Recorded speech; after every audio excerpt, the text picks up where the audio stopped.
ओम शांति। 6 सितंबर 2024। बाबा के महावाक्य। मीठे बच्चे, तुम्हारी यह पढ़ाई सोर्स ऑफ इनकम है। इस पढ़ाई से 21 जन्मों के लिए कमाई का प्रबंध हो जाता है। प्रश्न: मुक्ति धाम में जाना कमाई है या घाटा? उत्तर: भक्तों के लिए यह भी कमाई है, क्योंकि आधा कल्प से शांति शांति मांगते आए हैं। बहुत मेहनत के बाद भी शांति नहीं मिली। अब बाप द्वारा शांति मिलती है, अर्थात मुक्ति धाम में जाते हैं, तो यह भी आधा कल्प की मेहनत का फल हुआ। इसलिए इसे भी कमाई कहेंगे, घाटा नहीं। तुम बच्चे तो जीवन मुक्ति में जाने का पुरुषार्थ करते हो। तुम्हारी बुद्धि में अभी सारे वर्ल्ड की हिस्ट्री, ज्योग्राफी नाच रही है। ओम शांति।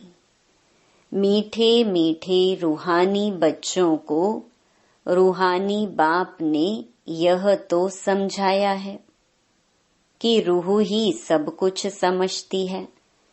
इस समय तुम बच्चों को रूहानी दुनिया में बाप ले जाते हैं। उनको कहा जाता है रूहानी दैवी दुनिया। इसको कहा जाता है जिस्मानी दुनिया, मनुष्यों की दुनिया। बच्चे समझते हैं दैवी दुनिया थी। वह दैवी मनुष्यों की पवित्र दुनिया थी। अभी मनुष्य अपवित्र हैं, इसलिए उन देवताओं का गायन पूजन करते हैं। यह स्मृति है कि बरोबर पहले झाड़ में एक ही धर्म होगा। विराट रूप में झाड़ पर भी समझाना है। इस झाड़ का बीज रूप ऊपर में है। झाड़ का बीज है बाप। फिर जैसा बीज वैसा फल अर्थात पत्ते निकलते हैं। यह भी वंडर है ना। कितनी छोटी चीज कितना फल देती है, कितना उनका रूप बदल जाता है।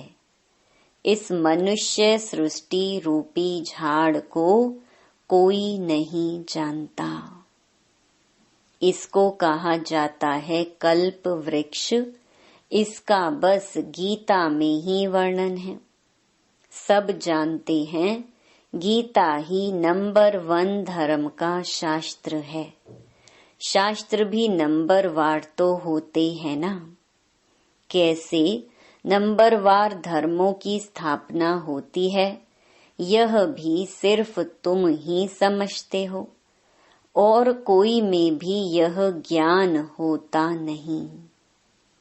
तुम्हारी बुद्धि में है। पहले पहले किस धर्म का झाड़ होता है, फिर उनमें और धर्मों की वृद्धि कैसे होती है, इसको कहा जाता है विराट नाटक। बच्चों की बुद्धि में सारा झाड़ है।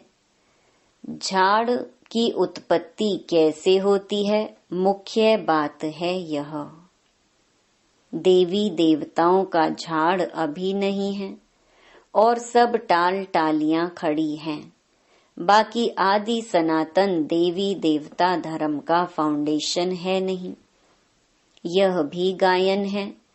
एक आदि सनातन देवी देवता धर्म की स्थापना करते हैं, बाकी और सब धर्म विनाश हो जाते हैं।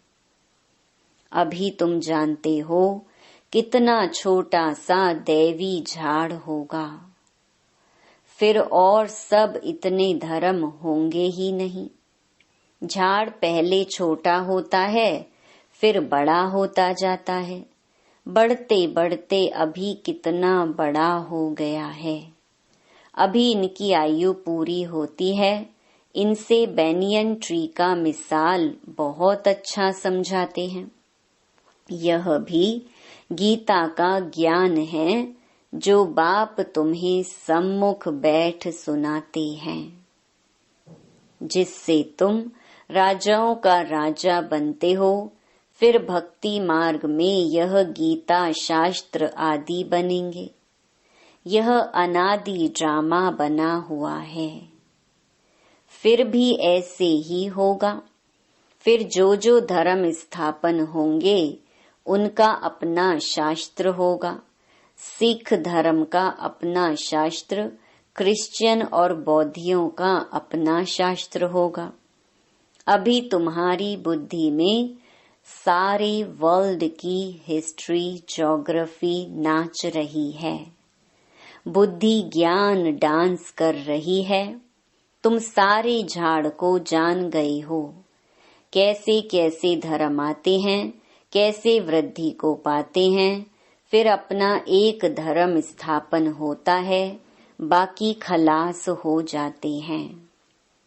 गाते हैं ना, ज्ञान सूर्य प्रगटा, अज्ञान अंधेर विनाश। अभी बिल्कुल अंधियारा है ना। कितने ढेर मनुष्य हैं। फिर यह सब इतने होंगे ही नहीं। इन लक्ष्मी नारायण के राज्य में यह थे नहीं।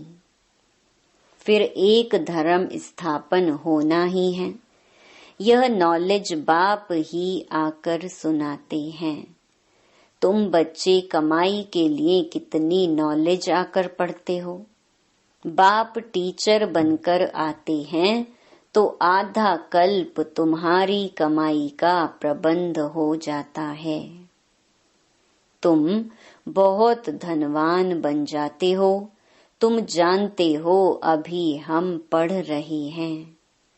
यह है अविनाशी ज्ञान रत्नों की पढ़ाई।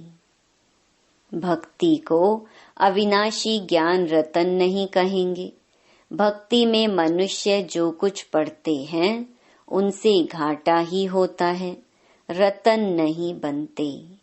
ज्ञान रत्नों का सागर एक बाप को ही कहा जाता है। बाकी वह है भक्ति। उसमें कोई भी एम ऑब्जेक्ट है नहीं, कमाई है नहीं। कमाई के लिए तो स्कूल में पढ़ते हैं, फिर भक्ति करने के लिए गुरु के पास जाते हैं। कोई जवानी में गुरु करते हैं, कोई बुढ़ापे में गुरु करते हैं, कोई छोटेपन में ही संन्यास ले लेते हैं। कुंभ के मेले पर कितने ढेर आते हैं। सतयुग में तो यह कुछ भी नहीं होगा। तुम बच्चों की स्मृति में सब बातें आ गई हैं। रचता और रचना के आदि मध्य अंत को तुम जान गए हो। उन्होंने तो कल्प की आयु ही बड़ी कर दी है। ईश्वर सर्वव्यापी कह दिया है, ज्ञान का पता नहीं है। बाप आकर अज्ञान नींद से सुजाग करते हैं।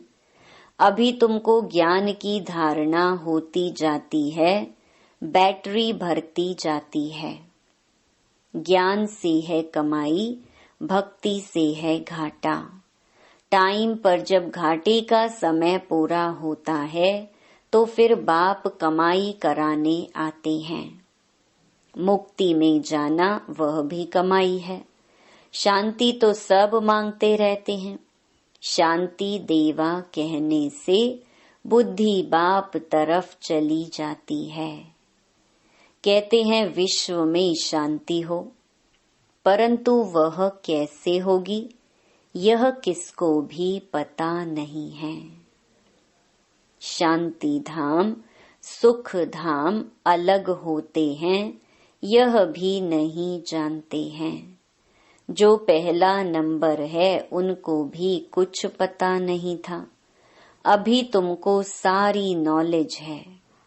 तुम जानते हो हम इस कर्म क्षेत्र पर कर्म का पाठ बजाने आए हैं।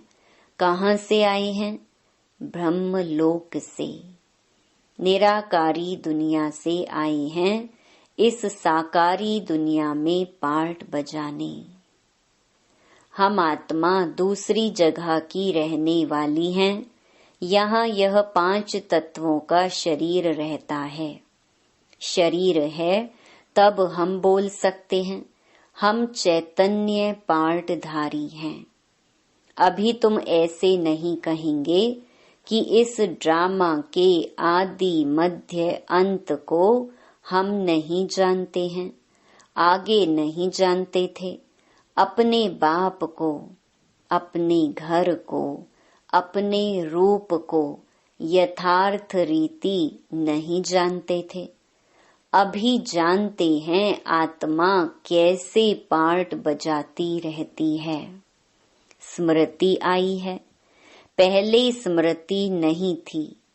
तुम जानते हो सच्चा बाप ही सच सुनाते हैं, जिससे हम सचखंड के मालिक बन जाते हैं।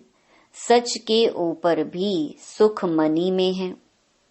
सत कहा जाता है सच खंड को।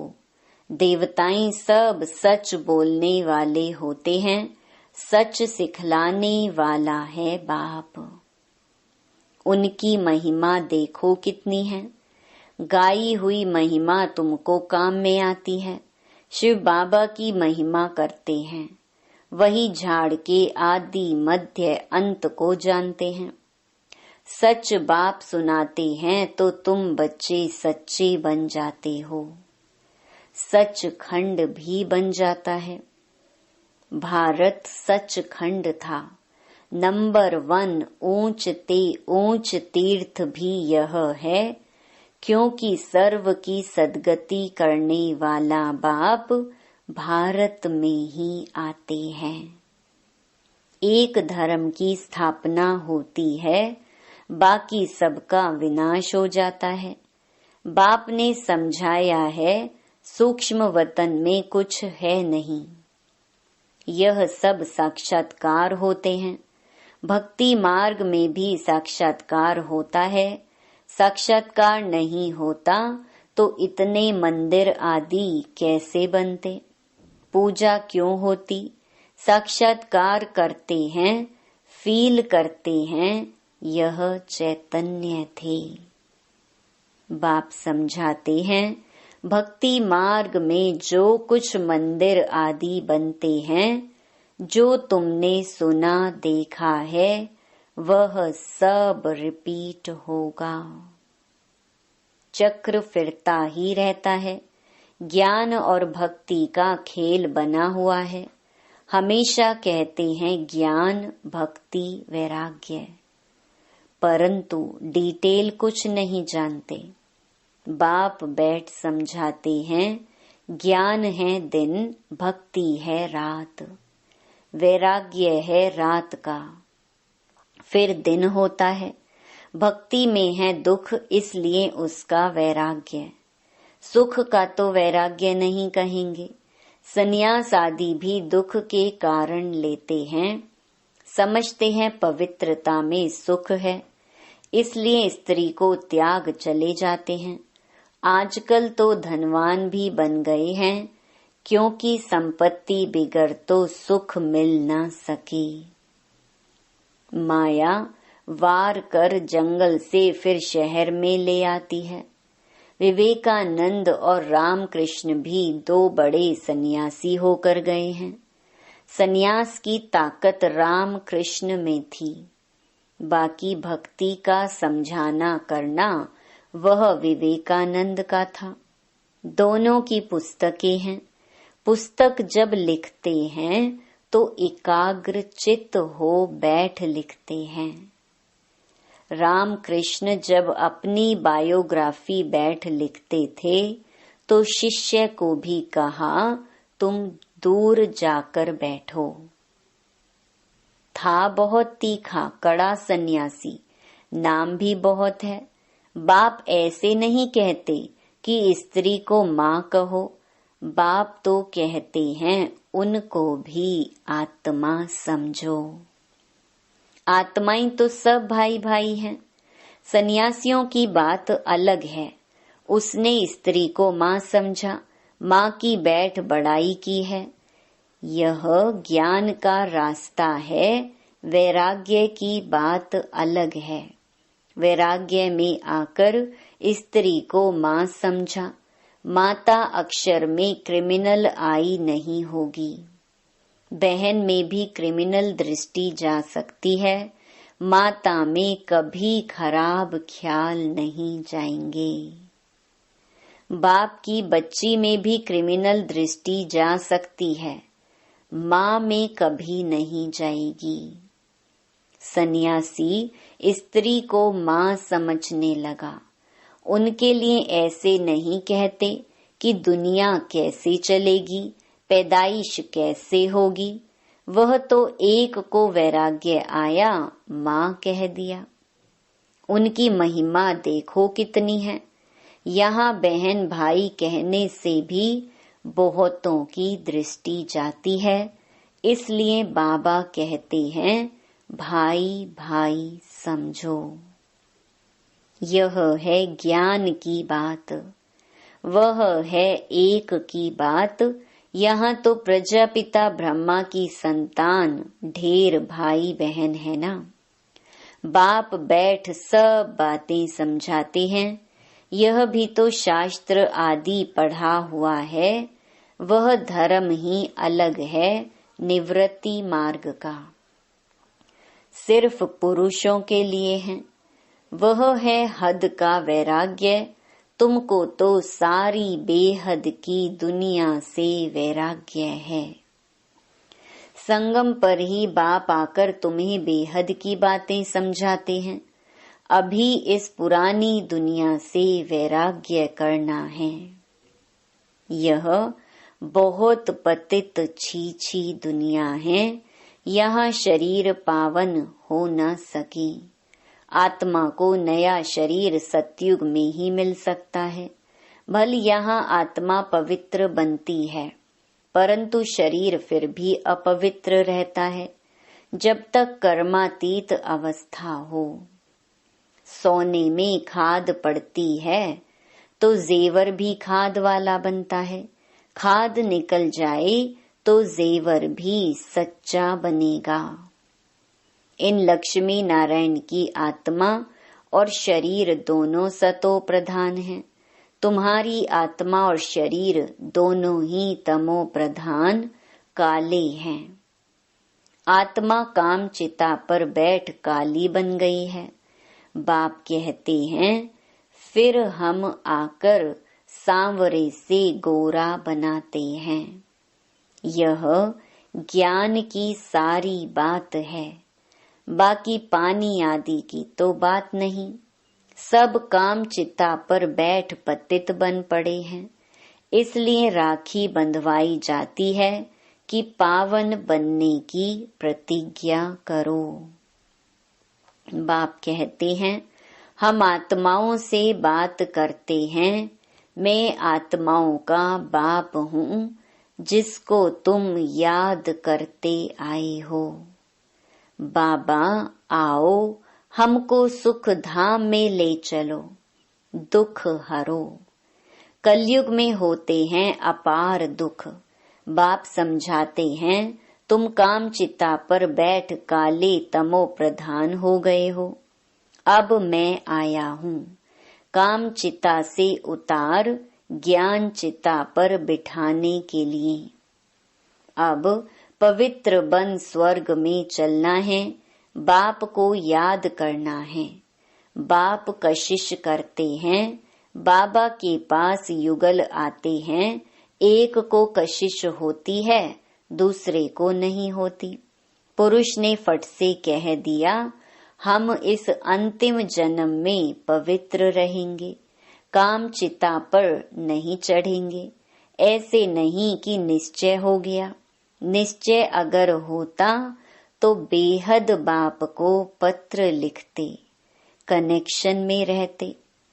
सुना है पवित्र रहते हैं, अपने धंधे आदि में ही मस्त रहते हैं, बाप की याद ही कहाँ है।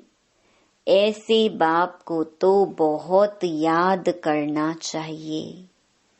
स्त्री पुरुष का आपस में कितना प्यार होता है, पति को कितना याद करती हैं।